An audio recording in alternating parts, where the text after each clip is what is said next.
Digital ലോകത്തെ ആവിഷ്കാര സ്വാതന്ത്ര്യത്തെക്കുറിച്ചും സെൻസർഷിപ്പിനെക്കുറിച്ചുമുള്ള വലിയൊരു ചർച്ചയ്ക്ക് രാജ്യം വീണ്ടും സാക്ഷ്യം വഹിക്കുകയാണ്. ഇന്ത്യയിലെ ഏറ്റവും പ്രമുഖനായ ഡോക്യുമെന്ററി സംവിധായകൻ ആനന്ദ് പട്വർദ്ധന്റെ രാജ്യാന്തര തലത്തിൽ ശ്രദ്ധിക്കപ്പെട്ട 2 ദേശീയ പുരസ്കാരങ്ങൾ നേടിയ ഫാദർ, സൺ ആൻഡ് ഹോളി വാർ എന്ന വിഖ്യാത ചിത്രം യൂട്യൂബ് തങ്ങളുടെ പ്ലാറ്റ്ഫോമിൽ നിന്ന് നീക്കം ചെയ്തിരിക്കുന്നു. 30 വർഷം പഴക്കമുള്ള ഇന്ത്യൻ പരമോന്നത കോടതി വരെ പ്രദർശിപ്പിക്കാൻ അനുമതി നൽകിയ ഒരു ഡോക്യുമെന്ററിയാണ് അക്രമം പ്രോത്സാഹിപ്പിക്കുന്നു എന്ന വിചിത്രമായ വാദം ഉന്നയിച്ച് യൂട്യൂബ് ഇപ്പോൾ ബ്ലോക്ക് ചെയ്തിരിക്കുന്നത്. എന്താണ് ഈ സിനിമയുടെ രാഷ്ട്രീയം? എന്തുകൊണ്ടാണ് യൂട്യൂബുള്ള ആഗോള കോർപ്പറേറ്റുകൾ ഇത്തരം സ്വതന്ത്ര ശബ്ദങ്ങളെ ഭയപ്പെടുന്നത്? ആദ്യം നമുക്ക് ഈ സിനിമയെക്കുറിച്ച് സംസാരിക്കാം. 1995 Anand Patwardhan father, son and holy war അഥവാ പിതൃ, പുത്ര ഓർ ധർമ്മയുദ്ധ് എന്ന ഡോക്യുമെന്ററി പുറത്തിറക്കുന്നത്. ഏതാണ്ട് 7 വർഷത്തോളം സമയമെടുത്ത് 2 ഭാഗങ്ങളെ ചിത്രീകരിച്ച ഒരു ഡോക്യുമെന്ററിയാണിത്. ഇന്ത്യയിലെ മതമൗലികവാദവും രാഷ്ട്രീയ ആക്രമണങ്ങളും എങ്ങനെയാണ് പുരുഷാധിപത്യ ചിന്താഗതിയുമായി, മാസ്കുലിനിറ്റി അഥവാ അമിത പുരുഷത്വ ബോധവുമായി ബന്ധപ്പെട്ടിരിക്കുന്നത് എന്നതിനെക്കുറിച്ചുള്ള ആഴത്തിലുള്ള ഒരു പഠനമായിരുന്നു ഈ ചിത്രം. മതഭ്രാന്തന്മാരും അധികാരം കൊതിക്കുന്ന രാഷ്ട്രീയക്കാരും ചേർന്ന് എങ്ങനെയാണ് സമൂഹത്തിൽ അക്രമം അഴിച്ചുവിടുന്നത് എന്ന് കൃത്യമായി ഡോക്യുമെന്റ് ചെയ്ത സിനിമയാണിത്. അതുകൊണ്ട് തന്നെ ഇതിന് മികച്ച ഇൻവെസ്റ്റിഗേറ്റീവ് ഡോക്യുമെന്ററിക്ക് ഉൾപ്പെടെയുള്ള 2 ദേശീയ പുരസ്കാരങ്ങൾ ലഭിച്ചു. കൂടാതെ സെൻസർ ബോർഡ് ഇതിന് US സർട്ടിഫിക്കറ്റും നൽകിയിരുന്നു. ഈ സിനിമയ്ക്ക് നേരിടേണ്ടി വരുന്ന ആദ്യത്തെ വിലക്കൊന്നുമല്ല ഇത്. ഈ ഡോക്യുമെന്ററി റിലീസ് ചെയ്ത സമയത്ത് അന്നത്തെ പൊതുമേഖലാ ചാനലായ ദൂരദർശൻ ഇത് സംപ്രേഷണം ചെയ്യാൻ വിസമ്മതിച്ചിരുന്നു. ക്രമസമാധാന പ്രശ്നമുണ്ടാകും, അക്രമം കാണിക്കുന്നു എന്നൊക്കെയായിരുന്നു അന്നത്തെയും വാദങ്ങൾ. എന്നാൽ ആനന്ദ് പട്വർദ്ധൻ തോറ്റുകൊടുക്കാൻ തയ്യാറായില്ല. അദ്ദേഹം നിയമ പോരാട്ടത്തിനിറങ്ങി.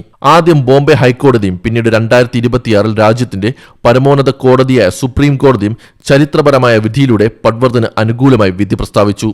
സുപ്രീം കോടതി പറഞ്ഞത് എന്താണെന്നറിയാമോ? ഈ സിനിമ സമൂഹത്തിൽ നിലനിൽക്കുന്ന ചില തിന്മകളെ തുറന്നുകാട്ടാനാണ് ശ്രമിക്കുന്നത്.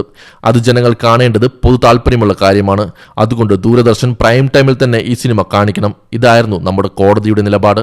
എന്നാൽ 30 വർഷങ്ങൾക്കിപ്പുറം യൂട്യൂബ് എന്ന ആഗോള പ്ലാറ്റ്ഫോം ഈ ചിത്രത്തെ വയലന്റ് കണ്ടന്റ് അഥവാ അക്രമാസക്തമായ ഉള്ളടക്കം എന്ന് ലേബൽ ചെയ്ത് നീക്കം ചെയ്തിരിക്കുന്നു. ഇതിനെതിരെ ആനന്ദ് പട്വർദ്ധൻ ശക്തമായി പ്രതികരിക്കുകയുണ്ടായി. അദ്ദേഹം പറഞ്ഞത് വളരെ ലളിതമാണ്. ഇത് അക്രമത്തെ ന്യായീകരിക്കുന്ന സിനിമയല്ല, മറിച്ച് അക്രമം ഉണ്ടാക്കുന്ന രാഷ്ട്രീയത്തെ തുറന്നുകാട്ടുന്ന സിനിമയാണ്. അക്രമത്തിന്റെ ഇരകൾക്ക് വേണ്ടിയാണ് ഈ സിനിമ സംസാരിക്കുന്നത്. യൂട്യൂബിന്റെ ഈ തീരുമാനത്തിനെതിരെ അദ്ദേഹം അപ്പീൽ നൽകിയെങ്കിലും വെറും 15 മിനിറ്റുകളിൽ അപ്പീൽ യൂട്യൂബ് തള്ളിക്കളഞ്ഞു. ഒന്ന് ചിന്തിച്ചു നോക്കൂ, 3 മണിക്കൂർ ദൈർഘ്യമുള്ള 2 ഭാഗങ്ങളുള്ള ഒരു ഡോക്യുമെന്ററി നിയമപരമായ വശങ്ങൾ പരിശോധിച്ച് വിലയിരുത്താൻ വെറും 15 മിനിറ്റ് മതിയോ? ഇവിടെയാണ് യൂട്യൂബിന്റെ അൽഗോരിതങ്ങളും സെൻസർഷിപ്പ് നയങ്ങളും ചോദ്യം ചെയ്യപ്പെടുന്നത്. ആനന്ദ് പട്വർദ്ധന്റെ സിനിമകൾക്ക് നേരെ യൂട്യൂബ് നടത്തുന്ന ആദ്യത്തെ ആക്രമണമല്ല ഇത്.